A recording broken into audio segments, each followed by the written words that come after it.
Hello everyone. तो पिछले episode में हमने देखा था कैसे लिंग टियान के मोलिन के गार्ड्स को मजा चखाने के बाद वो उसकी गर्दन पे स्वॉर्ड रखकर उसे अपने भाई से माफी मांगने को कहता है। पर मोलिन सब कुछ करने को तैयार था लेकिन माफी मांगने को नहीं। तभी वहाँ पर उसके भाई की भी एंट्री हो जाती है। उसे लग रहा था कि उसका भाई उसे बचाएगा, पर वो तो लिंग टियान का सपोर्ट करने लगता है। वो भी अपने भाई से उसे माफी मांगने को कह रहा था, पर मोलिन अपनी जिद पर अड़ा था। अपने सामने और बहुत से लोगों की जाने जाता देखकर भी उसके दिल में डर नहीं आता। अब ये देखकर हमारा लिंग टियान अपने छोटे भाई से पूछता है कि क्या करना है, मार देना है या जाने देना है। लिंग यून उसे मारने का ऑर्डर देता है और लिंग टियान बिना एक भी सेकंड गवाए उसकी गर्दन को अलग कर चुका था। अब इस घटना के बाद तो सभी को पता लग जाता है कि हमारा लिंग टियान पावरफुल होने के साथ साथ स्वॉर्ड गॉड सेक्ट का स्वॉर्ड मैन भी है। इस एपिसोड की स्टार्टिंग में हम लिंग टियान को कल्टीवेट करते हुए देखते हैं, जहां वो स्वॉर्ड बोन को एब्जॉर्ब करने की कोशिश कर रहा था। प्रोसेस कंप्लीट होने के बाद एनर्जी तेजी से उसकी बॉडी में एंटर होने लग जाती है और वो पूरी तरह से उस स्वॉर्ड बोन को रिफाइन कर लेता है। उस वनरेबल बोन और स्वॉर्ड बोन को एब्जॉर्ब करने के बाद उसकी कल्टीवेशन भी काफी ज्यादा बूस्ट हो चुकी थी। रिफाइनिंग कंप्लीट करने के बाद वो खुद से बात करते हुए कह रहा था कि काफी दिन लग गए, लेकिन फाइनली मैंने स्वॉर्ड बोन को रिफाइन कर दिया। अब मेरी यहाँ पर कोई जरूरत नहीं है, तो मुझे स्वॉर्ड गॉड सेक्ट वापस चले जाना चाहिए। तो जब वो नेक्स्ट मॉर्निंग जाने की तैयारी कर रहा था अपनी फैमिली से मिलकर, तो उसके फादर कहते हैं कि तुम मू फैमिली के दुश्मन बन गए हो, इसलिए ध्यान रखना, उसकी फैमिली तुम पर अटैक कर सकती है। पर लिंग टियान अपने फादर से कहता है कि आपको ज्यादा फिक्र करने की कोई जरूरत नहीं। मू फैमिली में अब सिर्फ एक ही प्रिंस है और वो प्रिंस भी मेरा सीनियर ब्रदर है, तो आप बेफिक्र हैं क्योंकि वो मुझे कुछ नहीं करने वाला। उसके फादर अभी भी परेशान लग रहे थे, तो लिंग टियान उन्हें कंसोल करते हुए कहता है कि फादर, लिंग फैमिली में अभी आपको ध्यान देना चाहिए क्योंकि लिंग फैमिली को ग्रोथ की जरूरत है और वैसे भी बहुत से ऐसे बिजनेसेस हैं जिन पर अभी आपको ध्यान देना चाहिए। और इसके अलावा मैंने नोटिस किया है कि हमारे काफी सारे साइट में लेबरों की कमी है। इस बारे में जब उसके फादर फोर्थ एल्डर से बात करते हैं तो वो कहते हैं कि इस काम में वो उनकी हेल्प करेंगे। अब लिंग टियान ने तो लिंग फैमिली की सारी रिस्पॉन्सिबिलिटी अपने फादर और अंकल्स पर छोड़ दी थी। उसे जाता देखकर उसका भाई इमोशनल होकर उसे गले लगा लेता है, पर लिंग टियान उसे भी कल्टीवेशन करके और ज्यादा अच्छा होने को कह रहे थे क्योंकि अब लिंग फैमिली को उसे प्रोटेक्ट करना है। इसके बाद वो अपने एंशिएंट बर्ड पर बैठकर उन सभी को टाटा बाय बाय बोलकर वहाँ से निकल जाता है। जाते हुए लिंग टियान इस बात को लेकर श्योर था कि उसने लिंग फैमिली की आधी से ज्यादा प्रॉब्लम सॉल्व कर दी है, तो उसकी फैमिली के ऊपर अभी फिलहाल तो कोई रिस्क नहीं ही है। 2 दिन के सफर के बाद फाइनली मू फेंग और लिंग टियान सेट के बाहर पहुंच जाते हैं। मू फेंग को लिंग टियान की प्रोटेक्शन के लिए भेजा गया था। वैसे तो इस काम के लिए चूतोंग को भेजा गया था, लेकिन वो अपनी जगह इसे भेज देती है। इसी वजह से लिंग टियान अपने सीनियर ब्रदर से माफी मांग रहा था कि उसकी वजह से उसके ब्रदर को उसके पीछे आना पड़ा। आगे से वो काफी ज्यादा पावरफुल बनेगा ताकि उसकी प्रोटेक्शन के लिए किसी और को ना आना पड़े। पर उसे इस तरीके से बात करता देखकर मू फेंग कहता है कि नहीं, इसकी कोई जरूरत नहीं है। वैसे भी जो काम मैं कर रहा हूँ उसके लिए चूतोंग को आना चाहिए था। पर तुम तो जानते हो ना उसकी पर्सनैलिटी कैसी है। मैडम को घूमना ज्यादा पसंद है। मुझे तो डर है कि वो अभी भी कहीं घूम रही होगी। तभी आगे बढ़ते हुए वो दोनों नोटिस करते हैं कि सेट के काफी सारे डिसाइपल्स काफी हड़बड़ी में कहीं जा रहे हैं। मू फेंग उनमें से एक बंदे को इंटरप्ट करते हुए पूछता है कि आखिर वो सभी लोग इतनी ज्यादा जल्दी में किधर की तरफ निकल रहे हैं। जिस पर वो डिसाइपल सबसे पहले तो उन दोनों को ग्रीट करता है क्योंकि वो दोनों से काफी ज्यादा सीनियर थे। उसके बाद वो डिस्क्राइब करना शुरू करता है कि क्यों डिसाइपल्स यहाँ से तेजी की तरफ वांगजिंग माउंटेन की तरफ जा रहे हैं। वो बताता है कि वांगजियान माउंटेन में अचानक से काफी सारे बीस्ट आग बबूला होकर हमले पे हमला कर रहे हैं। इस वजह से काफी सारे डिसाइपल्स वहाँ पर गए हैं और एल्डर्स के ऑर्डर पर और भी काफी सारे डिसाइपल्स उनकी हेल्प के लिए जा रहे हैं। वांगजियान माउंटेन के बारे में सुनकर सीनियर मू फेंग कुछ सोचते हुए कहते हैं कि वहाँ पर तो अर्थ लेवल के मॉन्स्टर्स भी पाए जाते हैं जो कि सबसे ज्यादा पावरफुल होते हैं, लेकिन आज से पहले उन्होंने इस तरीके की अफरा तफरी के बारे में कभी नहीं सुना। अचानक से माहौल इतना सीरियस कैसे हो गया? वो डिसाइपल बताता है कि सब कुछ ठीक चल रहा था, लेकिन तभी अचानक से कहां से 10 बड़े टॉप रैंक के मॉन्स्टर अपीयर हो गए और वो अपने से लो रैंक के मॉन्स्टर्स को लीड करना चाहते थे। इस वजह से जंगल में उन्हीं के बीच में आपस में फाइट छिड़ गई। अफरा तफरी में काफी सारे जानवर गुस्सा हो गए और अब वो अपनी बाउंड्रीज क्रॉस कर रहे हैं, जिसे रोकने के लिए यहाँ के टॉप डिसाइपल्स को वहाँ जाना पड़ा और अब उनकी हेल्प के लिए बाकी सारे डिसाइपल्स भी वहाँ जा रहे हैं। ये सुनने के बाद तो मू फेंग और लिंग टियान डिसाइड करते हैं कि वो भी वांगजियान माउंटेन जाएंगे, जिन्हें वो डिसाइपल लीड करने लगता है क्योंकि रास्ता उसे मालूम था। अब इसके बाद वो लोग वांगजियान माउंटेन पहुंच जाते हैं, जहां वो लोग थर्ड डिफेंसिव लाइन के पास पहुंच गए थे, जहां से वो दोनों डिसाइड करते हैं कि वो अलग अलग होकर मॉन्स्टर्स के साथ फाइट करेंगे। उन्हें वैसे भी काफी सारे मॉन्स्टर्स दौड़ते भागते हुए नजर आ रहे थे। ये देखने के बाद सीनियर ब्रदर कहते हैं कि अगर इससे आगे हम लोग गए तो खतरा हमारे लिए बढ़ जाएगा, तो हमारे लिए यहीं रुकना बेहतर है। जिससे लिंग टियान भी एग्री कर रहा था और वो दोनों अलग अलग डायरेक्शन से होकर उन मॉन्स्टर्स को रोकना चाहते थे। इधर दूसरी तरफ हम एक डिसेबल को देखते हैं जो कि काफी सारे मॉन्स्टर्स को बहुत अच्छे से मार रहा था, पर उनकी क्वांटिटी ज्यादा होने की वजह से वो ऑलमोस्ट उनके हाथों से मरने ही वाला था। पर इससे पहले कि वो स्कॉर्पियन बीस्ट उस पर हमला कर पाता, तेजी से एक स्वॉर्ड आकर उसे बीच में से चीर कर आगे निकल जाती है। और ये स्वॉर्ड और किसी की नहीं बल्कि हमारे हीरो लिंग टियान की थी, जिसने उस बंदे की जान बचाई थी, तो वो उससे थैंक यू बोलता है। पर उनके पास खड़े होकर बात करने का वक्त नहीं था, क्योंकि अभी भी काफी सारे खतरनाक बीस्ट उन पर हमला करने के लिए तैयार बैठे थे।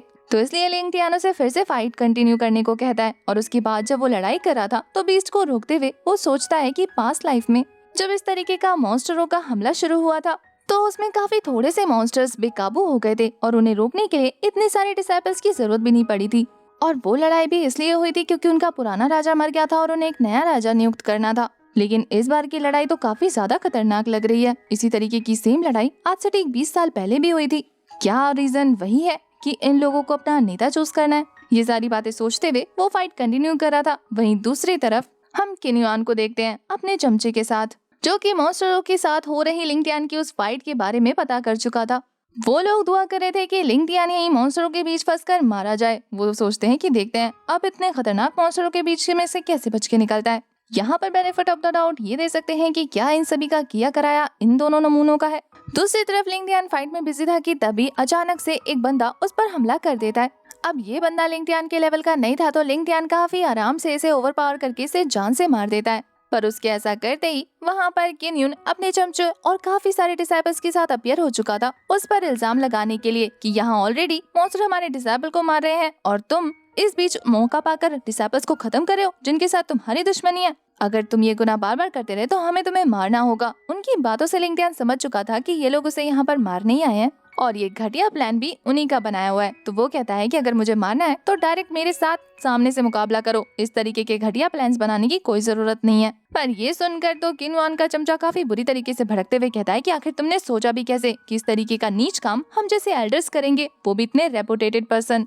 कहीं ज्यादा पावर की वजह से तुम घमंडी तो नहीं हो गए जो एल्डर्स को नीचा दिखाने की कोशिश कर रहे हो? इसलिए वो वहाँ पर मौजूद जितने भी डिसाइपल्स को लेकर आए थे उन सभी को ऑर्डर करते हैं कि इसे जान से मार दो। ये तुम सभी के सामने एल्डर्स की इंसल्ट कर रहा है। तो बस फिर क्या था, सारे के सारे डिसाइपल्स एक साथ मिलकर लिंग टियान पर धावा बोल देते हैं। लेकिन वो लिंग टियान के आगे कहाँ ही टिकने वाले थे। वो एक ही बारी में काफी मल्टीपल स्लैशेस लगाकर उन सभी का खेल एक साथ खत्म कर देता है। अपने पावरफुल डिसाइपल्स की टोलियों को एक साथ मिट्टी में मिलता देखकर एल्डर कहते हैं कि सिर्फ 10 दिन ये लड़का सेक्ट से दूर था, लेकिन फिर भी इन 10 दिनों में ये इतना ज्यादा ताकतवर कैसे हो गया।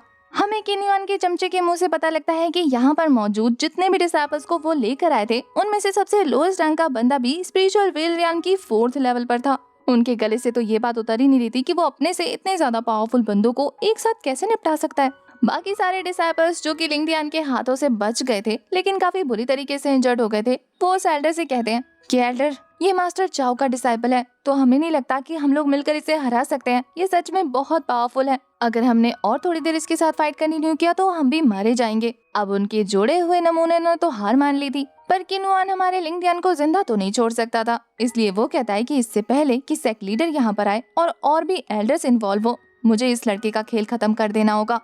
तभी वो अपने हाथों में थोड़ी सी एनर्जी कलेक्ट करते हैं और फिर वहाँ पे देखते ही देखते एक जबरदस्त ब्लास्ट होता है। ये ब्लास्ट भी इसी वजह से हुआ था क्योंकि यहाँ पर एक न्यू कैरेक्टर की एंट्री हुई है जो कि सच में बहुत ज्यादा पावरफुल है। उसे देखने के बाद वो सारे डिसाइपल चौंकते हुए कहते हैं कि सनहाउ स्वॉर्ड गॉड सेक्ट का को डिसाइपल टॉप 10 में आने वाला बंदा यहाँ पर क्या कर रहा है? अगर सनहाउ यहाँ पर आ गया है तो इसका मतलब ये है कि हम इसका मुकाबला नहीं कर सकते। हमें पता लगता है कि सनहाउ टॉप 10 डिसाइपल्स में से एक है और स्वॉर्ड गॉड सेक्ट का को डिसाइपल होने के साथ साथ स्पिरिचुअल सीरियन के 9th लेवल पर है, जिसकी वजह से उसका दबदबा भी अलग ही लेवल पर था। वो बंदा अपने स्वॉर्ड को समन करते हुए काफी गुस्से में नजर आ रहा था। वो तो काफी खुश था कि उसकी फाइट लिंग टियान से होने वाली है। उसे लग रहा था कि वो उसे चुटकियों में हरा देगा। लिंग टियान को उम्मीद नहीं थी कि को डिसाइपल उसके खिलाफ जाएगा, इसलिए जैसे ही वो उस पर हमला करता है लिंग टियान भी अपनी स्वॉर्ड लेकर रेडी हो जाता है, जहाँ दोनों ही आपस में टकराते हैं और काफी तेज एनर्जी रिलीज होती है। पर वो दोनों एक दूसरे को नुकसान नहीं पहुंचा पाते, लेकिन हाँ इससे पता लग जाता है कि ये बंदा लिंग टियान को काफी बेहतर कड़ी टक्कर दे सकता है। वहीं उसकी पावर देखने के बाद किन युआन काफी ज्यादा खुश होते हुए कहता है कि कमाल का लड़का है। उसे खुश होता देखकर उसका चमचा भी लाइक, एल्डर किन क्या इस बंदे को आप लेकर आए? आखिर ये आपके सपोर्ट में कैसे आ गया? ये तो को डिसाइपल है ना? ये सुनकर तो किनवान के भी होश उड़ जाते हैं, क्योंकि अब तक उसे ऐसा लग रहा था सन हाओ को इनवाइट उसके चमचे ने किया है। कुछ न कुछ तिगड़म लगाकर उसने लिंग टियान के खिलाफ इसे भड़का दिया होगा। पर अब दोनों को ही काफी बड़ा झटका लगता है ये जानकर कि सन हाओ को बुलाने वाले इन दोनों में से कोई भी नहीं है, तो फिर वो यहाँ पर क्या कर रहा है। वहीं सन हाओ अपनी स्वॉर्ड घुमाते हुए वहाँ पर काफी तेज एनर्जी रिलीज कर चुका था और वहाँ पर रेड कलर का स्मोक फैल जाता है। इसी स्मोक का फायदा उठाते हुए वो तेजी से आगे बढ़ते हुए एक जबरदस्त फ्लैश रिलीज करते हैं। इससे पहले कि लिंग टियान इस अटैक से हिट हो पाता, तभी वहाँ पर यिंग शुए अपीयर हो जाती है और लिंग टियान को बचाने के चक्कर में ये अटैक उसे हिट हो जाता है और उसके पेट पर कट लग जाता है। लिंग टियान भी हैरान था कि इस लड़की ने उसकी जान बचाने के लिए अपनी जान दांव पर लगा दी और वहीं यिंग शुए को देखकर लग रहा था कि उसे जरा भी फर्क नहीं पड़ा कि लिंग टियान को बचाने के चक्कर में उसे कट लग गया है। उसे वहाँ देखने के बाद सन हाओ से वहाँ से जाने को कह रहा था, ये कहते हुए कि यिंग शुए, ये मैटर तुम्हारा और मेरा नहीं है बल्कि लिंग टियान और मेरा है, तो तुम्हें इस मैटर में इन्वॉल्व होने की कोई जरूरत नहीं। बेहतर होगा कि तुम इस मामले से दूर रहो। पर यिंग शुए कहती है कि अगर तुम्हें लिंग टियान को कुछ भी करना है तो तुम्हें उससे पहले मुझसे फाइट करनी होगी। अगर तुम उसे मारना चाहते हो तो पहले मुझे मारो। पर सन हाओ को अपनी पावर पर कुछ ज्यादा ही कॉन्फिडेंस था। वो यिंग शुए से कहता है कि तुम्हारे और मेरे लेवल में जमीन आसमान का फर्क है। तुम मेरे ओपोनेंट नहीं हो और इसके अलावा तुम घायल हो चुकी हो, तो तुम्हारे लिए मुझे रोकना इम्पॉसिबल है। तो खामखा अपनी जान गंवाने से अच्छा है कि मेरे रास्ते से हट जाओ, क्योंकि ना तो तुम मुझे रोक सकती हो और ना ही वक्त बर्बाद कर सकती हो कि एल्डर आए और इसकी जान बचा ले, क्योंकि मेरा एक वार और तुम यहाँ से गायब हो जाओगी। इसलिए तुम्हारे इन सारी चीजों के करने का कोई फायदा नहीं। पर यिंग शुए अपनी बातों की पक्की थी और वो कितनी जिद्दी है ये आप और हम आराम से देख चुके हैं। तो वो अपनी स्वॉर्ड निकालते हुए कहती है कि मैं जानती हूँ कि तुम उसे जान से मारना चाहते हो, तुम उसे अपना दुश्मन समझ रहे हो, पर अब से मैं उन्हें सर्व कर रही हूँ, तो जो उनका दुश्मन है वो मेरा दुश्मन है। इसलिए बेशक से मैं तुम्हें रोक ना पाऊँ, लेकिन फिर भी मैं तुम्हारे साथ फाइट जरूर करूंगी। उसकी ये बातें सुनने के बाद तो लिंग टियान भी हैरान था। सन हाओ को तो बस किसी तरीके से लिंग टियान को जान से मारना था, इसलिए वो इस बात से पीछे नहीं हटता कि उसे यिंग शुए को मारना पड़ेगा। वो कहता है कि अगर ऐसी बात है तो ठीक है, सबसे पहले तुम्हें ही निपटा देता हूँ। इसके बाद वो अपनी स्वॉर्ड पे अपनी फिंगर्स को स्लाइड करता है और देखते ही देखते मल्टीपल स्वॉर्ड उसके चारों तरफ घूमने लगती है और फिर वो एक जायंट ब्लेड स्वॉर्ड क्रिएट कर देता है। इस अटैक को काउंटर करने के लिए यहाँ पर यिंग शुए भी अपने कोल्ड फ्रोजन ब्लेड का यूज करती है। दोनों ने ही अपने पावरफुल अटैक को थ्रो कर दिया था, जो जैसे ही आपस में टकराते हैं आसपास की जमीन शेक करने लग जाती है। ये अटैक इतने ज्यादा पावरफुल थे, वहाँ मौजूद बाकी कमजोर डिसाइपल तो देखकर ही डर रहे थे कि कहीं इनकी वजह से उन्हें कुछ ना हो जाए।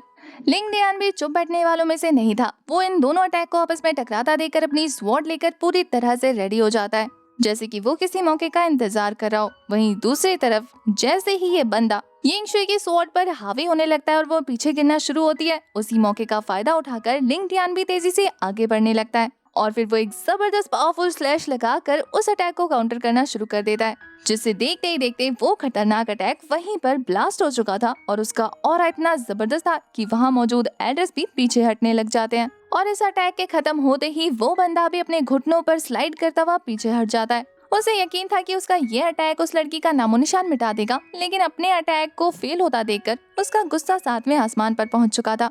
वहीं लिंग टियान का लुक दिखाते हैं। उसकी अपर बॉडी पूरी तरीके से ओपन हो चुकी थी, शायद इस अटैक की वजह से उसके कपड़े फट गए और उसकी मस्त मस्त बॉडी सबके सामने अपीयर हो गई। इस तरह से वो काफी ज्यादा कूल लग रहा था और वहीं उसके दुश्मन दांत पीसने लग जाते हैं। अब नेक्स्ट एपिसोड में हमें इसकी धांसू वाली फाइट देखने को मिलेगी, क्योंकि इसी सीन के साथ हमारा ये वाला एपिसोड हो जाता है खत्म। आपको आज का एपिसोड कैसा लगा कमेंट करके जरूर बताना। और हाँ, आजकल कमेंट बहुत कम आ रहे हैं, इसलिए ज्यादा कमेंट करो, तभी एपिसोड जल्दी आएगा। तब तक के लिए bye bye, tata, take care.